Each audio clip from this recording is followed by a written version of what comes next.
Starting on Monday, May 6th, 2024, until Saturday, July 13th, 2024, I'm doing a new fitness goal.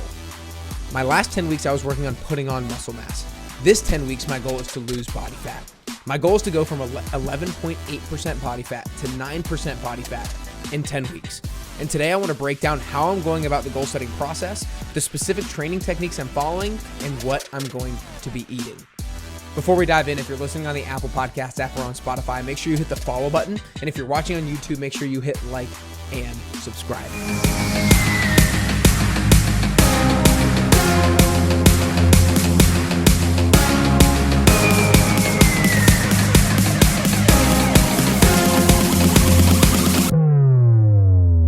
Today, I am stoked to get into my new goal of losing 2.8% body fat in 10 weeks. Last week, I discussed how I put on 5 pounds of muscle in 10 weeks. So if you're interested in that, go back and watch that episode or listen to that episode. But today we're going to transition into how I'm planning on losing body fat over a period of 10 weeks. I'm going to talk about the goal setting process, the nutritional philosophies and what I'm going to be eating, the training programs that I'm doing, the activity levels, and all of these sorts of things. So really excited to dive into it with you guys today. So let's go ahead and do it. The first thing that I always teach my clients to do when coming up with a new goal is figuring out why the hell you're doing the goal in the first place. It is so important to actually understand why a goal is important to you or not important to you, because if you are going to embark upon a goal and then you really are trying to dive deep into a why and you can't really figure it out, well, maybe that's not the goal for you. But if you can get to a why that really energizes you and fuels you and will keep you energized and fueled and motivated when you're feeling tired and lethargic, then that'll be something that'll really help you to execute during the nitty-gritty of your goal. So my why is this. I don't want to settle with my health and fitness. I want to continue to try new things so that I can learn and grow as a person and as a coach. That way I am more equipped to help people achieve whatever goals they have for themselves. I want to be the person who walks the walk and follows my own process to achieve the goals that I set out for myself. That is the few sentences that I have written out for why I am going about this goal of losing body fat. And then I have a success indicator, a specific goal by the end of 10 weeks that I'm looking to achieve. This is your starting line, your finish line, and your deadline. The first one is I want to go from that 11.8 to 9% body fat by July 14th. Now, to be completely honest with you, I have been around 11% body fat for as long as I can remember because I've never specifically tried to increase or decrease it all that much. I, for the most part, train for performance over body composition, but I really want to go about this. And I say that because I think I can do 2.8% body fat. Am I 100% sure that I can? I don't know. We'll just have to wait and see. But I think based off of my education, based off of my current body composition, I feel like that's a pretty good goal for me to be able to achieve by the end of the 10 weeks. But because body composition isn't necessarily something that really fires me up, really performance is what really fires me up, I added a couple of other kind of performance metrics that will keep me a little bit more motivated as I go throughout this process. The first one is more of a muscle mass standpoint, because during this cutting phase, I want to ensure that I don't just lose body fat, but that I maintain as much muscle as I possibly can. And so one of the success indicators that will kind of indicate whether or not I do that is I'm going to do a baseline dumbbell bench press test. I'm going to use 80-pound dumbbells and see how many reps that I can do in the beginning. And then I'm going to do it again after the 10 weeks to see if I have either maintained or improved on that number, because that's something that will keep me going to the gym, keep me strength training, and keep me really pushing myself close to failure. Then the third one is simply that I'm going to do a zone 2 run for 2 hours on Sunday, July 14th. This is just for me to stay consistent with my cardiovascular training, because I know that running for 2 hours would be difficult, and I want to make sure that I stay consistent with my zone 2 training that I'm planning, so that by the end of this 10 weeks that I feel confident and not even really that nervous about going out for a 2-hour run. So those are kind of some performance things that are just for me to keep me consistent and motivated while I'm going about this 10 weeks. And I'm not saying these are things that you should set. These are just things that will keep me motivated. And that's a great lesson. Like, don't set goals based off of what other people are doing. Set goals that will actually motivate you and keep you energized. So the next part is where we get into a lot of the fun. These are what I call progress indicators. These are the weekly goals that I'm going to be hitting. These are metrics that I want to hit every single week. And if I hit them every single week, then I believe I'm going to hit my overall goal by the end of the 10 weeks. And so there's some complexity here, but I'm going to break down basically each one of them.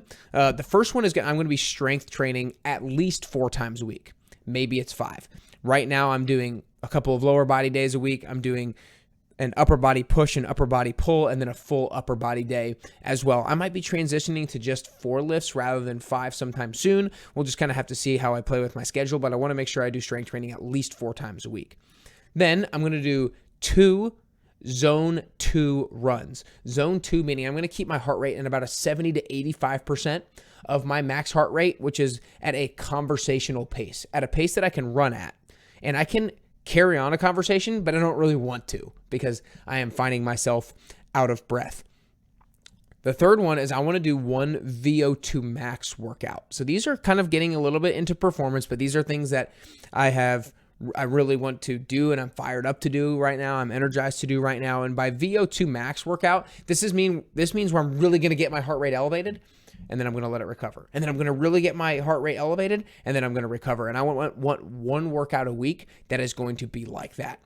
Then the next one is I want to go to the driving range 2 times a week. Now, this is somewhat separate. This is kind of a different area of life, but I'm working on my golf game again. So I want to go to the driving range 2 times again, but I have it on my same scoreboard so I can keep myself accountable. And then the last thing from an activity standpoint is I want to walk at least 15,000 steps a day, 6 days a week.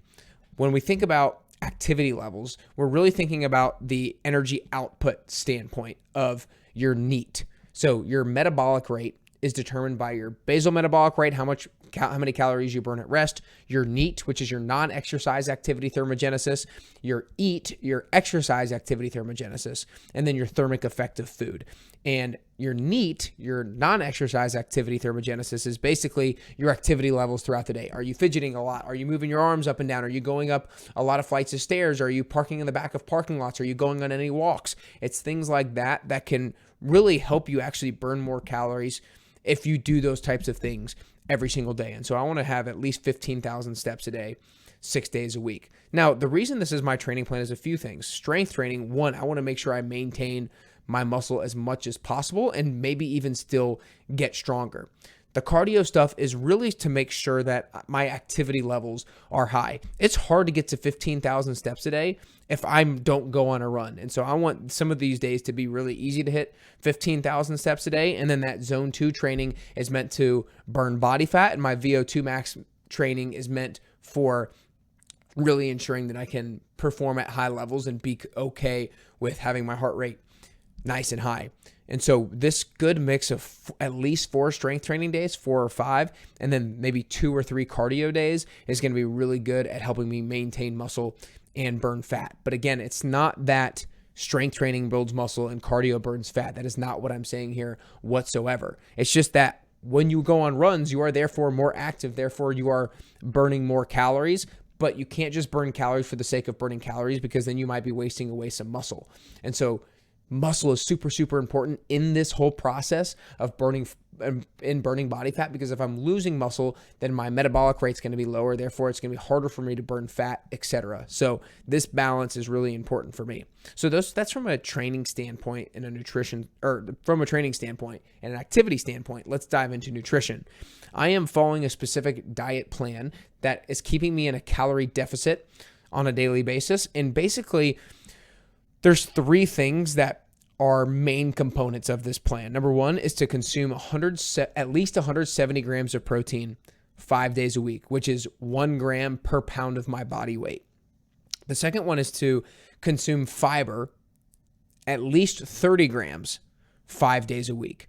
Now, why these first 2? Well, protein, super important for building muscle. It has a high thermic effect of food. So if you eat 100 calories of protein, you're basically spending 20 calories breaking that down. So you're really only taking in net 80 calories from that protein. So that's going to keep me in a calorie deficit as well. And protein is the most satiating macronutrient. So it will ensure that I'm not super, super hungry when I am eating less. So those are a couple of the main reasons why I'm doing protein.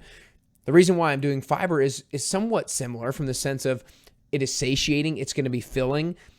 Something like broccoli or something like berries, those are really high in fiber, but once you eat a lot of fiber, it's hard to keep eating it. And so keeping me full is one, but then also fiber is just one of the healthiest things that we can eat from a digestion standpoint, from a gut microbiome standpoint, and all these things. So fiber is really good to track as well. And if you are keeping track of your protein and fiber, it means that you're going to be eating pretty clean.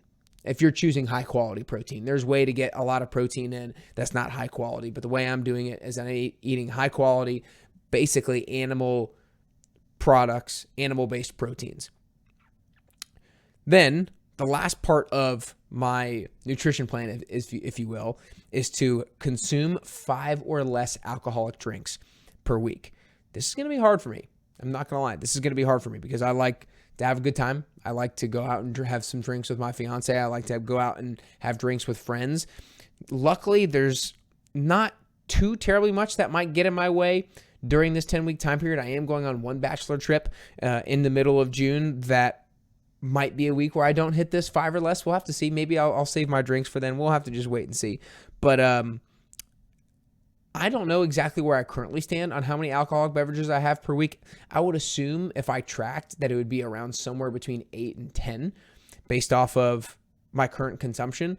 And that's something that I just want to get down for my overall health and definitely will help me lose body fat during this process as well. Because when we consume alcohol, our liver is essentially preoccupied in breaking down that alcohol and metabolizing that alcohol before it can burn any other fat inside of your body. And so if you can reduce or eliminate the amount of alcohol that you're drinking, then your fat burning processes are going to be much more active and much more effective. And so those are basically the things that I'm looking to hit, right? I'm hitting protein, fiber, and then regulating my alcohol intake to all help me keep me in a calorie deficit. I know that's a lot. That's a lot, but I really wanted to go next level on tracking a lot of things and really going with a next level approach so I can maximize the likelihood of my success during this 10-week period. And again, the last thing that I mentioned during the last episode as well that I'm going to do again here is pay attention to my sleep quality. I'm not going to be tracking it in particular of like logging how many hours that I get each night. My goal each night is to see if I can get 7 or more hours. Sometimes it happens. Sometimes I'm just a little bit short, but overall that is a really important part of fat loss as well. Reason why I'm not necessarily tracking it is because I always do pretty well with that. If I felt like that might be a big hindrance in holding me back, then I would track it a little bit more closely. But I hope you guys have enjoyed today. I hope you feel like you've learned a little bit more about the goal setting process, about setting a goal on how to lose body fat. Now it's all about execution. It's about putting my workouts in my calendar when I'm going to be doing them. It's going to be making sure that I plan my meals on the forefront each week, coming up with the ingredients, maybe doing some meal prep and things like that. And then obviously just execution from there on out and sticking to the game plan. And one of the things also that I'm doing, little tip, is post dinner, I usually always had like a little bit of something sweet. Never it was anything unhealthy. It would usually be an apple and a Larabar, or sometimes an apple and these cottage cheese cookies that my fiance makes. That's amazing. And now post dinner, it's only been a few days in this whole thing, but I'm just having a sparkling water to kind of give me something to consume while I'm winding down in the evening. And so that's going to help me throughout this process as well. But I hope this gave you a little insight into how I set goals and how strategic the goal setting process really should be.